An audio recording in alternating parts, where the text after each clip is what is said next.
Okay, so welcome to class everyone. My name is Professor Orlando, and today we're gonna take a look at some food mascots and ask the age-old question, smash or pass? Okay, so first off we have the KoolAid Man. He is basically a big jar of Kool-Aid. He's known for, he busts through the walls, you know, and he goes like, oh yeah. So when we take a look at the KoolAid Man, what do I notice? He's a happy guy, he's jolly, and he's got an open top, kind of like a Cuphead situation. I think when it comes to the question of smash or pass, when it comes to the KoolAid Man, perhaps you can get on top and, you know, start slurping the Kool-Aid from the top, and maybe that feels good to the KoolAid Man, but the question is, does it feel good for you? And I think, you know, I'd be refreshed. But when I'm, you know, thinking about smash or pass, I'm not really sure I need to be quenched. Maybe he can stand on the side and watch while I'm with maybe the Wendy's mascot, and after I'm in need for a little drink, then I can go over to the KoolAid Man and take a little sip. But in the moment, you know, I don't want Kool-Aid to be getting everywhere, getting on my bed, staining my mattress. So we're gonna go with pass on the KoolAid Man. He's just too big. Well, I don't know if that's really the reason. It's not so much the size, it's the shape, really. He's like a glass jar. He's so strong. That is true. Hold on here. That's a good point. He is strong. You see the way he, oh yeah! Hold on, maybe we jumped to our conclusion too fast. Let me think about that. I don't know, maybe if you're into that aggression of the KoolAid Man, maybe that's something up your alley. Perhaps you need a little spice in the bedroom, but for me, again, I think it's the mess. I don't want the Kool-Aid splashing everywhere, so you know, I'm gonna stick with pass, but that is a good point. The peanut guy, Mr. Peanut, I'm not really sure his name, but he's the peanut guy. He's very dapper. If you take a look at him, he has a top hat and a cane. Perhaps, if you think back to our previous lectures, this is the Tumblr sexy man of food mascots. I don't like his attitude. He's just a nut. He's just a peanut. The hard shell, outer shell of the peanut, he's brittle, and he just seems finicky. You know, he seems a little finicky is what I'm saying. I don't think I'm gonna be able to get too intimate with Mr. Peanut. And first of all, like, he looks like he talks in an annoying voice. His voice looks like he would be annoying, and I don't want to be listening to that, you know. Plus, like, does he have the monocle on? You know, I don't need him, you know, whether he's a sub or a top, I don't need to be like him. Look at his face. Imagine his face, he got his monocle on, he's looking at you like this. I don't like the vibes of this guy. He's creepy, that's what it is ultimately. He's creepy. We're gonna pass on Mr. Peanut. The Nesquik Bunny. This is the Nesquik chocolate milk bunny. I'm not sure if he has a name, but basically he's like a brown little bunny who is associated with the chocolate milk brand, Nesquik.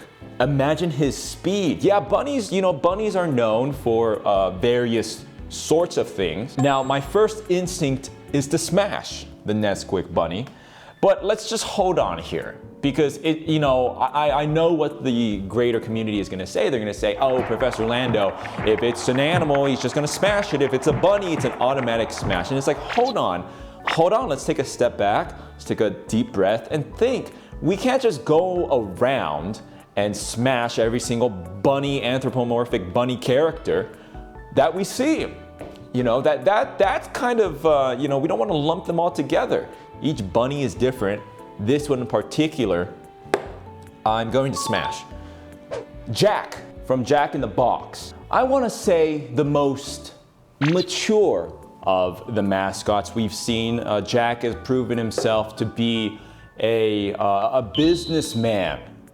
They've really portrayed Jack as sort of the mascot for the people. He wears a suit, he's dapper. Perhaps another addition to the list of Tumblr sexy men, mascot edition. From what I've seen, from what I can tell, he's sort of tall. He seems like a tall, does he not seem tall? He's tall, He seems in shape, he's dapper, but he's got a sense of humor. He's relatable. Who knows, maybe I'm the one under that mask. I don't know. I like his demeanor. He doesn't have hunter eyes. He's got a nice face, you know, and a strong body. And again, he's successful. He's Mr. Jack of Jack in the Box. I can imagine he takes me around town and they say, "Oh, Mr. Jack, please." And you know, he's got me by the hip and we're going to all these nice restaurants and stuff. He seems like a baller. Does he do drugs? Yeah, maybe. He seems like a Mr. Belfort, Jordan Belfort type, a character. Maybe, I could definitely see him being that kind of person. But again, the question is not like, oh, am I gonna have a deep loving relationship with this character? It's just strictly smash or pass. And you know what? Smash. You gotta understand the added bonus. Like, we've done Kool-Aid, we've done the Nesquik Bunny, we've done Mr. Peanut. Like, I don't know about you guys, but I don't drink much Kool-Aid. In fact, I think it's been years since I've drank any Kool-Aid. Peanuts, I mean, I'll eat peanuts in like some pad thai or some tantan mian, but I don't eat peanuts generally. Nesquik, I've never had Nesquik because I'm lactose intolerant, but Jack in the Box, I have fairly often. I quite enjoy Jack in the Box. It's not my favorite fast food place, but their egg rolls are surprisingly good. Their egg rolls, if you've never tried the Jack in the Box egg rolls, I strongly recommend it. I know what you're thinking. I thought the same thing, but they're actually pretty good with the sweet and sour sauce. Now, when it comes to Smash or Pass with Mr. Jack there, you know, we engage in the activity. And then he goes, "Well, Professor Lando, now that we're all tuckered out, perhaps you'd like some Jack in the Box egg rolls." And I'm in bed and I'm like, "Oh, that sounds so good." Think about the pros. The Starbucks mascot. This one I think could be my most controversial take, but when I consider the Starbucks mascot, I want to go with pass.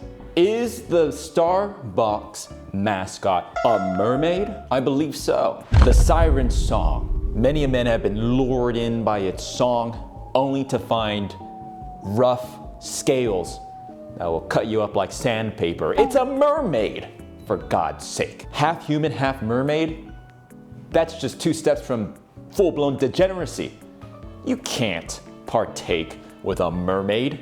That's disgusting. You're gonna have your Starbucks, which I love, by the way. Cold brew, nitro cold brew. Get all jazzed up, you're feeling good. Starbucks mermaid, fall asleep. Me. Wake up, whoops, my kidney's gone. Also, I don't like her attitude. What, she's got a crown? Oh, Miss Starbucks, queen of coffee, huh? She's smug. I don't like her attitude. Pass on the Starbucks mermaid. The Arbys oven mitt mascot. If you don't know, Arbys had a mascot and he was just a big oven mitt. I'm thinking smash.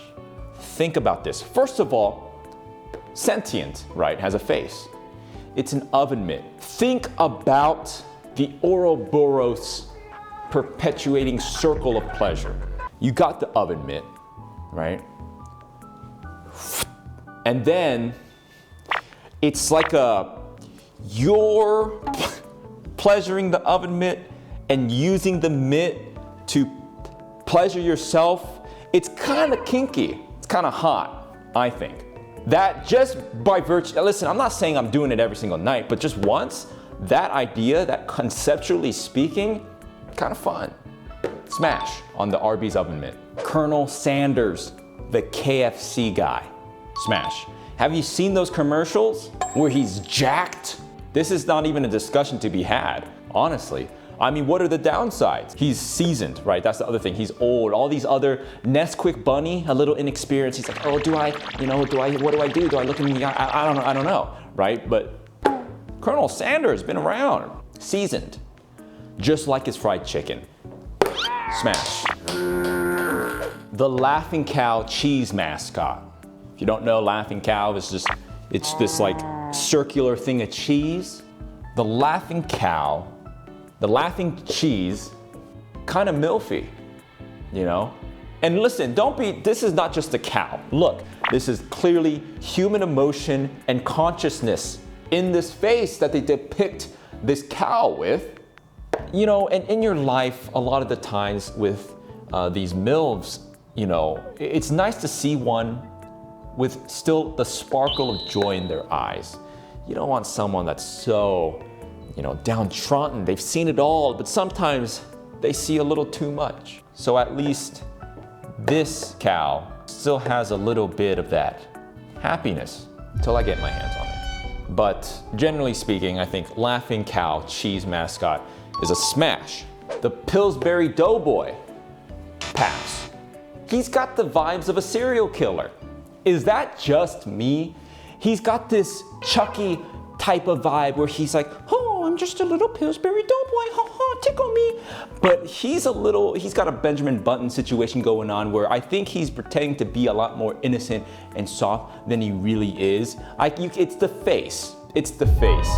He's got a little bit of that Hasbulla type of thing going on, and I just don't trust that. I just don't trust it, kind of creepy, and I don't really trust it. I mean, think about this. The perversion of this thing. You know, you make your toaster strudel, Pillsbury whatever, or like cinnamon buns. He's spread his perversion into the rest of the world. You know, you make your little cinnabon, and then you take the little icing packet, you take it out, and he's watching, and you're like, you and your family in your house where your wife sleeps and your children, pictures of your children are. You rip the little icing packet, you squeeze in the icing on the Cinnabons, he's like, oh, fuck yeah. And then you're feeding it to your family. Disgusting. Pass. The Pringles Guy. This is a can of Pringles, and the mascot for the Pringles can is this little fella with a mustache. And he's a little dapper guy, he's got a little bow tie. Smash. Listen. He is literally a tube. All you need is a sponge and a latex glove and a rubber band. I mean, this has got to be the easiest smash of them all. He's literally a hollow tube. But the thing is, he doesn't make it too easy. Tell me if you've been here. Have a nice night out. You're here to have a nice night with your Pringles can, and it's like, okay, I had a great time. But you ate half the Pringles, and you're like, you know what? Pringles can, I'm good, I'm satisfied. But the Pringles can's like, no, wait, but I got half of the Pringles left in me. And you're like, oh, I'm full. And then he's like, but I'm not satisfied. The Pringles can needs to get rid of the rest of the Pringles. And you're like, you got, it doesn't fit, it's hard, you gotta work for it. And you're like, come on, I just wanna get the rest of these Pringles out. I can't reach it. And you're struggling, and you're trying to do, you switch hands, you're trying to like get the rest of the Pringles out. You're trying to like, do I go like this? Do I go slow, or like, do I just try to go fast? And it's just, it's such a hassle, guys. But again, I think it's part of the experience. You don't want it too easy. Smash. The green Eminem, or just the Eminem mascots in general. When it comes to the Eminem, now we have to be, again, I have a responsibility to the community. I have a platform. People listen to me. They hear my thoughts and my discussions about these things. I can't mislead the public about such important topics. I don't want to really jump and commit the fallacies that a lot of other educators out there do. And I really want you to think about it critically. Like, it might be the obvious answer to say smash, but let's hold on, let's dissect it a little bit so you can walk out. It's kind of like memorizing the answers to a quiz. Are you learning? Or are you just memorizing the answers, right? So when it comes to the green M&M, let's think about it. Well, she's got dick-sucking lips. I don't really have anything else really about the green M&M. She's hot. Now, is the outer chocolate, the colored chocolate casing, is that like their clothes? So do you like, would I take a little spoon and go crack it and peel the outer casing off? Is that canon? If that's how it works, then even better. Because that implies that there's some sort of foreplay situation with the green M&M where I'm able to I mean, she'd be huge, right? She'd be like this big, right? So I'm fucking like, and it like cracks, and she's like, ooh, I'm peeling it off. Like a gopher or like a chipmunk. Exposing the sweet chocolatey goodness. Oh, but then there's chocolate everywhere. And listen, what is the average body heat of a human? You know, around 98 Fahrenheit or something like that. That's gonna melt the chocolate. You have a time limit. You know, I'm like pressing up all against the chocolate. It's getting everywhere in fucking chocolate. And I'm lactose intolerant. Is it milk chocolate? I can't fucking eat that. And if I'm not eating, then I don't want a part of it. Pass. So this is, I think, the center. Remember that commercial, the center of a Tootsie Pop? How many licks does it take to get to the center of a Tootsie Pop? Well, I bet you would know, you little dirty little owl, you. This is the owl from those commercials. Remember? A one, a two, pum.